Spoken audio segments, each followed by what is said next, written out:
फातिमा की रानी माँ, प्रभु यीशु की माँ, आसरा तू ही है माँ।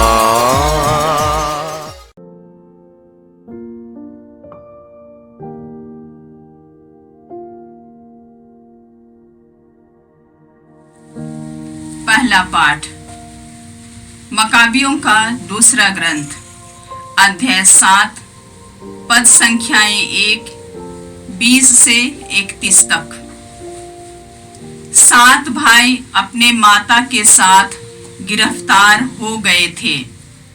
राजा उन्हें कोड़े लगवाकर और यंत्रणा दिलाकर बाध्य करना चाहता था कि वे सूअर का मांस खाएं, जो संहिता में मना किया गया है।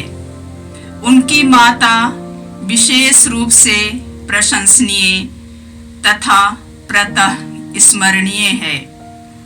एक ही दिन अपने 7 पुत्रों को अपनी आंखों के सामने मरते देखकर भी वह विचलित नहीं हुई, क्योंकि वह प्रभु पर भरोसा रखती थी।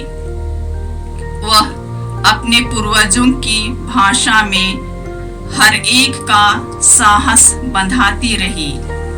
उच्च संकल्प से प्रेरित होकर तथा अपने नारी हृदय में पुरुष का तेज भरकर वह अपने पुत्रों से यह कहती थी, मुझे नहीं मालूम कि तुम कैसे मेरे गर्भ में आए। मैंने तो तुम्हें प्राण तथा जीवन प्रदान किया और ना तुम्हारे अंगों की रचना की।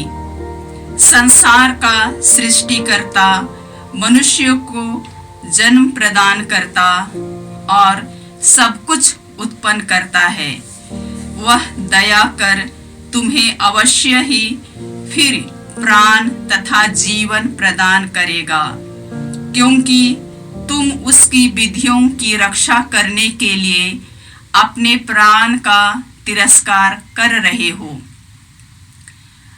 अंतियोख को लगा कि वह उसका तिरस्कार और निंदा कर रही है। अब केवल उसका सबसे छोटा पुत्र जीवित रहा।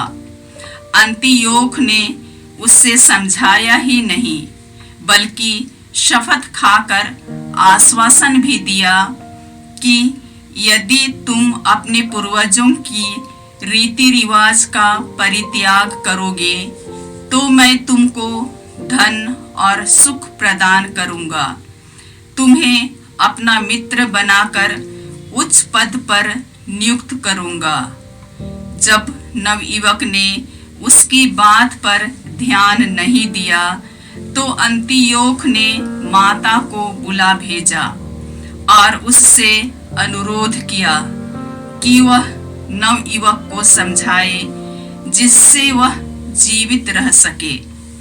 राजा के कई बार अनुरोध करने के बाद वह अपने पुत्र को समझाने को राजी हो गई। वह उस पर झुक गई और क्रूर तानाशाह की अवज्ञा करते हुए उसने पूर्वजों की भाषा में उससे यह कहा, बेटा मुझ पर दया करो। मैंने तुम्हें 9 महीनों तक गर्भ में धारण किया और 3 वर्षों तक दूध पिलाया। मैंने तुम्हें सिखलाया कि तुम्हारी इस उम्र तक तुम्हारा पालन पोषण किया। बेटा मैं तुमसे अनुरोध करती हूँ, तुम आकाश और पृथ्वी की ओर देखो। उनमें जो कुछ है उसका निरीक्षण करो और यह समझ लो कि ईश्वर ने शून्य से उसकी सृष्टि की है। मनुष्य भी इस प्रकार उत्पन्न हुआ है। इस जल्लाद से मत डरो, अपने भाइयों के योग्य बनो और मृत्यु स्वीकार करो, जिससे मैं दया के दिन तुम्हें तुम्हारे भाइयों के साथ फिर पा सकूं। जब वह ऐसा कह चुकी थी तो नवयुवक तुरंत ही बोल उठा, तुम देर क्यों करते हो? मैं राजा का आदेश नहीं मानूंगा। मैं अपने पुरखों को मूसा द्वारा प्रदत्त संहिता के नियमों का पालन करता हूँ, और तुम राजा अंतियोक, जिसने इब्रानियों पर हर तरह का अत्याचार किया, तुम ईश्वर के हाथ से नहीं बच सकोगे। यह प्रभु की वाणी है। ईश्वर को धन्यवाद। भजन अनुवाक्या। मैं जागने पर तेरा स्वरूप देखकर परितृप्त होऊंगा। मैं जागने पर तेरा स्वरूप देखकर परितृप्त होऊंगा। हे प्रभु, मुझे न्याय दिला, मेरी दुहाई पर ध्यान दे। मैं निष्कपट हृदय से जो प्रार्थना कर रहा हूँ, उससे तू सुनने की कृपा कर। अनुवाक्या। मैं जागने पर तेरा स्वरूप देखकर परितृप्त होऊंगा। मैं जागने पर तेरा स्वरूप देखकर परितृप्त होऊंगा। मैं तेरे बनाए हुए पथ पर चलता रहा, मैं भटका नहीं हूँ। हे ईश्वर, मैं तुझे पुकारता हूँ, मेरी सुन।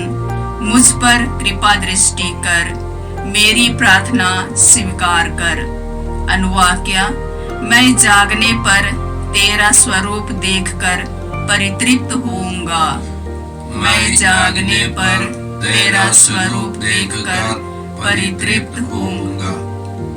तू आँख की पुतली की तरह मेरी रक्षा कर, मुझे अपने पंखों की छाया में छिपा। मैं सन्मार्ग पर चलकर तेरे दर्शन करूंगा। मैं जागने पर तेरा स्वरूप देखकर परितृप्त होऊंगा। अनुवाक्या। मैं जागने पर तेरा स्वरूप देखकर परितृप्त होऊंगा। मैं जागने पर तेरा स्वरूप देखकर परितृप्त होऊंगा। जय घोष। हालेलुया। प्रभु कहते हैं, मैंने तुम्हें चुना है, जिससे तुम जाकर फल उत्पन्न करो और तुम्हारा फल बना रहे। हालेलुया। प्रभु आप लोगों के साथ हो और आपकी आत्मा के साथ। संत लूकास के अनुसार प्रभु यीशु ख्रिस्त का पवित्र सुसमाचार। हे प्रभु, तेरी महिमा हो।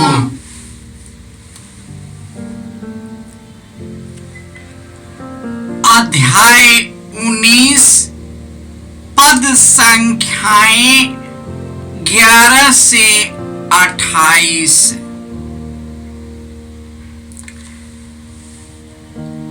यीशु को यरूशलेम के निकट पाकर लोग समझ रहे थे कि ईश्वर का राज्य तुरंत प्रकट होने वाला है। इसलिए यीशु ने यह दृष्टांत सुनाया। एक कुलीन मनुष्य राजपद प्राप्त कर लौटने के विचार से दूर देश चला गया। उसने अपने अपने दास सेवकों को बुलाया और उन्हें एक एक अशर्फी देकर कहा, मेरे लौटने तक व्यापार करो। उसके नगर निवासी उससे बैर रखते थे और उन्होंने उसके पीछे एक प्रतिनिधि मंडल द्वारा कहला भेजा कि हम नहीं चाहते कि वह मनुष्य हम पर राज्य करे। वह राज्य पद पाकर लौटा और उसने जिन सेवकों को धन दिया था उन्हें बुला भेजा और यह जानना चाहा कि प्रत्येक ने व्यापार से कितना कमाया है। पहले ने आकर कहा, स्वामी, आपकी एक अशर्फी ने 10 अशर्फियां कमाई है। स्वामी ने उससे कहा, शाबाश भले सेवक, तू छोटी सी छोटी बातों में ईमानदार निकले, इसलिए तुम्हें 10 नगरों पर अधिकार मिलेगा। दूसरे ने आकर कहा, स्वामी, आपकी एक अशर्फी ने 5 अशर्फियां कमाई है। और स्वामी ने उससे भी कहा, तुम्हें 5 नगरों पर अधिकार मिलेगा। अब तीसरे ने आकर कहा, स्वामी, देखिए, यह है आपकी अशर्फी। मैंने इसे एक अंगोछे में बांध रखा था। मैं आपसे डरता था क्योंकि आप कठोर हैं। आपने जो जमा नहीं किया उसे आप निकाल लेते हैं और जो नहीं बोया उसे लूनते हैं। स्वामी ने उससे कहा, रे दुष्ट सेवक, मैं तेरे ही शब्दों से तेरा न्याय करूंगा। तू जानता था कि मैं कठोर हूं। मैंने जो जमा नहीं किया उसे मैं निकाल लेता हूं और जो नहीं बोया उसे लूनता हूं। तो तूने मेरा धन महाजन के यहाँ क्यों नहीं रख दिया? तब मैं लौटकर उसे सूद के साथ वसूल कर लेता। और स्वामी ने वहां उपस्थित लोगों से कहा, इससे यह अशर्फी ले लो और जिसके पास 10 अशर्फियां हैं उसी को दे दो। उन्होंने उससे कहा, स्वामी, उसके पास तो 10 अशर्फियां हैं। मैं तुम लोगों से कहता हूं, जिसके पास कुछ है उसी को और दिया जाएगा, लेकिन जिसके पास कुछ नहीं है उससे वह भी ले लिया जाएगा जो उसके पास है। और मेरे बैरियों को, जो यह नहीं चाहते थे कि मैं उन पर राज्य करूं, इधर लाकर मेरे सामने मार डालो। इतना कहकर यीशु यरूशलेम की ओर आगे बढ़े। यह प्रभु का सुसमाचार है। हे क्रिस्त, तेरी स्तुति हो। क्रिस्त में प्यारे भाइयों और बहनों, प्रभु ही हमारी ढाल और गौरव है। वही मेरा सिर ऊंचा करता है। मैं प्रभु की दुहाई देता हूं क्योंकि वह पवित्र पर्वत से मुझे उत्तर देता है। इसलिए मैं शैया पर यूं ही सो जाता हूं, क्योंकि प्रभु मुझे संभालता है। मैं उन लाखों शत्रुओं से नहीं डरता जो चारों तरफ मेरे विरुद्ध खड़े होते हैं।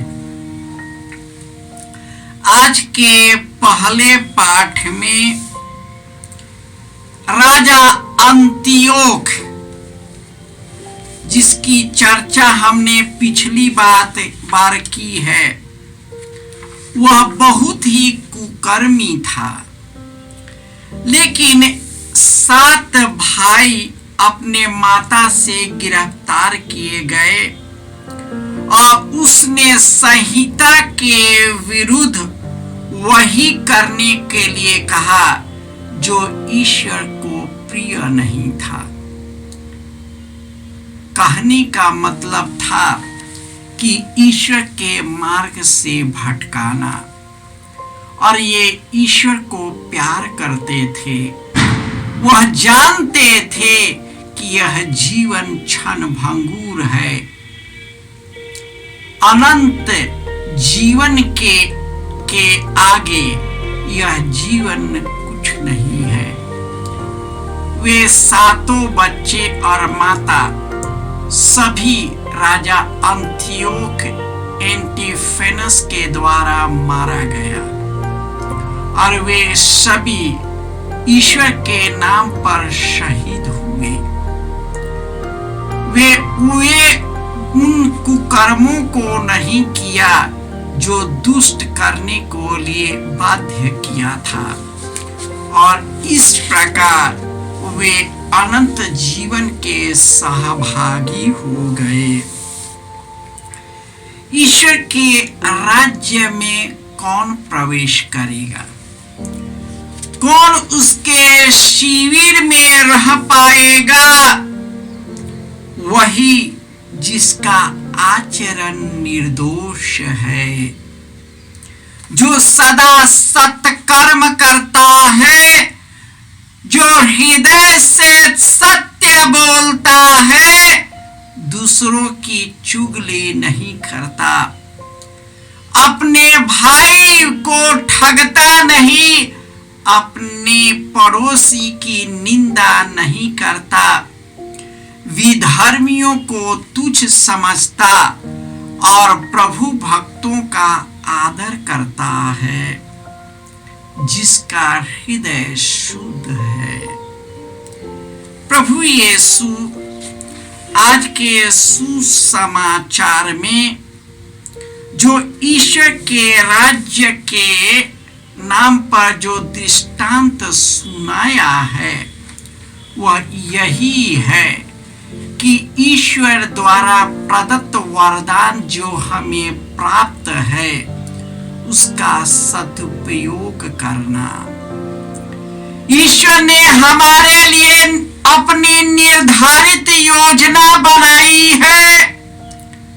जब उनके निर्धारित योजना के तहत कार्य करने लगते हैं, ईश्वर हमारे द्वारा कार्य करने लगता है। हमें पवित्र आत्मा की शक्ति का अनुभव होता है।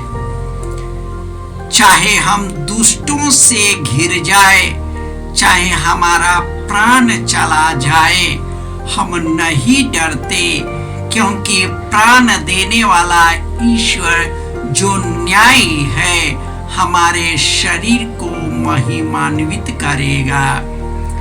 जिस प्रकार उन्होंने यीशु को महिमान्वित किया, उसी प्रकार उनके साथ हमें भी महिमान्वित करेगा, जब अपना जीवन निर्दोष और सत्य के रास्ते पर चलते हैं, ईश्वर के मार्ग पर चलते हैं। आज राजा अंतिफोनस के जैसे घर घर में, समाज समाज में, सभी जगह है। यदि हम खुद ईश्वर के मार्ग से भटकते हैं, ईश्वर को प्यार नहीं करते, उनके मार्ग पर नहीं चलते, ईश्वर कैसे आता है? ईश्वर वचन के द्वारा हमारे जीवन में प्रवेश करता है।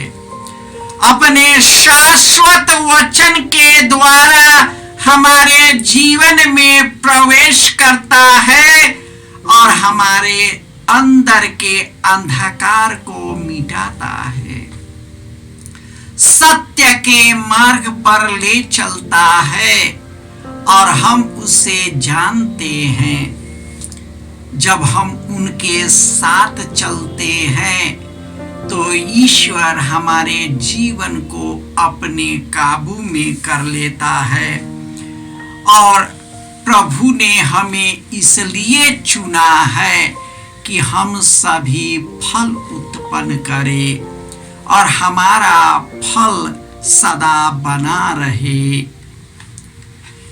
जब राजा की एक दृष्टांत की कहानी के द्वारा प्रभु यीशु यही कहना चाहते हैं कि ईश्वर ने सबों को अपनी कृपा से भर दिया है। चाहे हम कितना भी लाचार क्यों न हो, उनकी कृपा हम पर बरसती है। बहुधा हम अपने आप में फंसते हैं, इसी शरीर के सूक्ष्म जीवन की ओर ही हम इसमें रम जाते हैं। संसार की रंग रेडियां हमें ईश्वर के मार्ग से भटकता है। हमारी शरीर की वासनाएं और आंखों का लोभ ईश्वर के मार्ग से भटकाता है। कई प्रलोभन है, लेकिन जो ईश्वर के साथ, यीशु के साथ चलता है, पवित्र आत्मा उसे अपना मार्ग दिखाता है। वह खुद बताता है कि हमें क्या करना है, क्या नहीं करना है। यदि हम उसकी खोज में लगे रहते हैं तो पवित्र आत्मा उपहार स्वरूप जो हमें दिया गया है वह कार्य करने लगता है। हम ईश्वर की संतान बन जाते हैं। यदि हम ईश्वर की संतान हैं तो हम उनके विरासत के भी भागी हैं। ईश्वर अपने विरासत्व के द्वारा हमें महिमान्वित करते हैं और इस दुनिया की बुराई से हमें निकालते हैं। ईश्वर चाहते हैं कि हम सभी उनके राज्य में आनंद मनाए, खुशहाल रहे, सुखी रहे, आबाद रहे। हे प्रभु, तूने हर एक मनुष्य को कई वरदानों से भर दिया है। जिस मनुष्य को चाहे वह कितना भी छोटा क्यों न हो, अपनी कृपा उन्हें दी है, लेकिन हम उस कृपा को खो देते हैं जब तुझको छोड़कर दुष्टों का साथ लेते हैं, जब राजा एनीफेनस का साथ देते हैं, जब हम अपने अंदर के बुराई का साथ देते हैं, जब हम अरे अंदर दुष्ट आत्मा का साथ देते हैं, सांसारिकता के में बहकर असत्य के मार्ग पर चलने लगते हैं, हम जीवन से विमुख हो जाते हैं। इस संसार के सभी वैभव तो कमा लेंगे, लेकिन हम तेरे जीवन और अनंत जीवन से विमुख हो जाएंगे।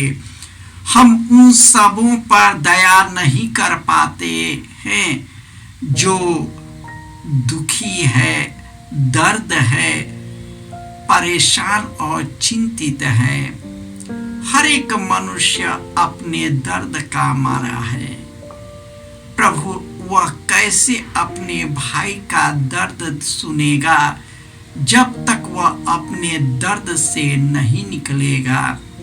हे प्रभु यीशु, दुख से कांपते हुए यीशु, क्रूस पर लटकते हुए यीशु, खून से लथपथ यीशु, अपमान का मारा हुआ यीशु, तूने हमें इतना प्यार किया कि प्राण निकलते से पहले तूने हम सबों को क्षमा किया।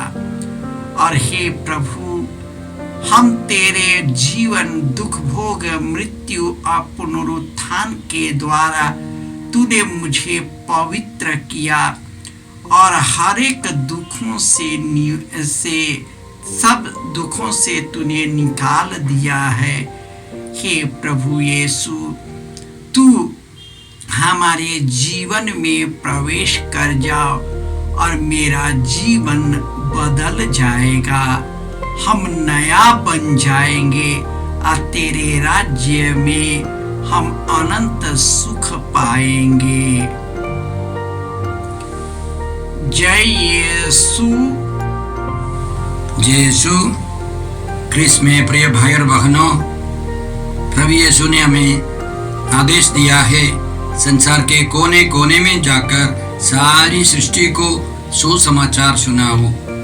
सुसमाचार सुनने के लिए और सुनाने के लिए एक अच्छा मौका है। आप कृपया इस चैनल का सब्सक्राइब करें, लाइक करें, शेयर करें, बेल आइकन दबाएं ताकि यहाँ की नई वीडियोस की सूचना आपको मिलती रहेगी। साथ साथ आप दूसरों को भी प्रेरणा दें इसका सब्सक्राइब करने के लिए। याद रखें, कल के मिसा के दैनिक पाठ और उस पर टिप्पणियाँ आज ही दोपहर के बाद हम लोग अपलोड करते हैं। कृपया आज ही उसको सुनकर कल की तैयारी करें। प्रभु यीशु आपको और आपके परिवार को 100 गुनी आशीष देंगे। जय यीशु।